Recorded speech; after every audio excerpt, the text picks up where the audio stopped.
আমার এই জীবনে আমি অনেকভাবে ডিম ভেজে খেয়েছি, কিন্তু আজকের ডিমটা একটু ইউনিক বা একটু আপডেট হবে। Omelette fry for vegetable. তাই ভিডিওটি শেষ পর্যন্ত দেখার অনুরোধ রইল। আসসালামু আলাইকুম এভরিওয়ান, কি অবস্থা সবার? সবাই কেমন আছেন? আশা করি সকলেই ভালো আছেন। আমি আল্লাহর রহমতে অনেক ভালো আছি। দেখুন এখন কয়টা বাজে, 3:11 বাজতেছে। এই রাতে আমার প্রচন্ড ক্ষুধা পেয়েছে, তো এখন আমি খাওয়া দাওয়া করবো। দেখা যাক কি আছে। ও আমি তো ভুলে গিয়েছিলাম, আম্মু দুপুরে খিচুড়ি রান্না করেছিল। সেই খিচুড়ি রাতে খাবার হিসেবে রয়ে গেছিল, সেটাই এখন আমি খাবো। কিন্তু এটা খাওয়ার জন্য আমার ডিম না হলে কিন্তু চলবে না একদম। তো আজকে ডিমটা আমি একটি ইউনিক পদ্ধতিতে ভেজে খাবো। এই জন্য সর্বপ্রথম আমার একটি পাতাকপি নেওয়া লাগলো। এই পাতাকপির উপরের খোসলাগুলো ভালো করে ছাড়িয়ে নিয়ে ডিম ভাজার পদ্ধতি অনুযায়ী ওই মাপে আমি কিছু পরিমাণ কেটে নিব এখান থেকে। পাতাকপি দিয়ে আপনারা কি ডিম কোনোদিন ভেজে খেয়েছেন? একবার ট্রাই করে দেখতে পারেন যে ডিম ভাজাটা কেমন লাগতে পারে পাতাকপি দিয়ে। তো ডিমের সাইজ অনুযায়ী পাতাকপি কাটা শেষ হয়ে গেছে। এখন আমি ডিম ভাজার জন্য পেঁয়াজটা সুন্দর করে কেটে নিব। এই মধ্যরাতে কি একটা আয়োজন নিয়ে বসেছি। যাই হোক, ক্ষুধা তো লেগেছে, তো খেতেই হবে। এই জন্য আমি ফ্রাই করার জন্য তেলটাকে বসিয়ে দিয়ে পাতাকপিটাকে ছেড়ে দিলাম তেলের উপরে।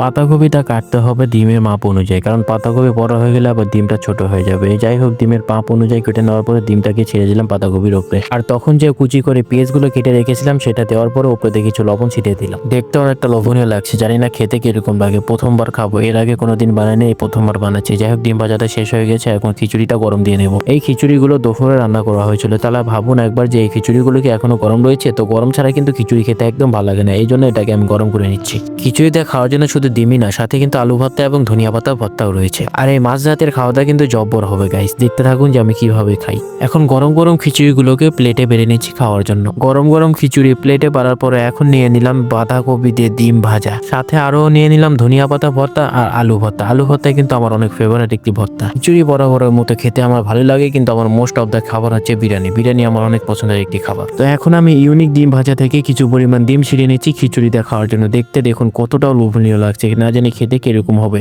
তো ডিম দিয়ে সর্বপ্রথম আগে খিচুড়ি ট্রাই করে দেখলাম গাইস, মারাত্মক লেভেলের হয়েছে, কিন্তু একটু ভেজিটেবল ফ্লেভার আসতেছে, মানে সবজি একটা। তবে পাতাকপি কিন্তু নর্মালি আমার খেতে ভালো লাগে না, ভাজি বা তরকারি যেটাই বলো না, কিন্তু আজকে ডিম দিয়ে এটাকে বানিয়ে দেখলাম যে অন্যরকম একটা লেভেলের টেস্ট লাগতেছে, মানে এটা খেতে আমার অনেক ভালো লাগতেছে। আর প্রত্যেকটা ভিডিওতে আমি যে কোনো খাবার ট্রাই করলে সেটা কিন্তু আমি সঠিক রিভিউ দেওয়ার চেষ্টা করি, কারণ সেটা যদি ভালো হলে ভালো বলি আর যদি খারাপ হয় খারাপই বলি, কারণ মিথ্যা বলে কি লাভ, যেটা সত্য সেটাই বলতে হবে।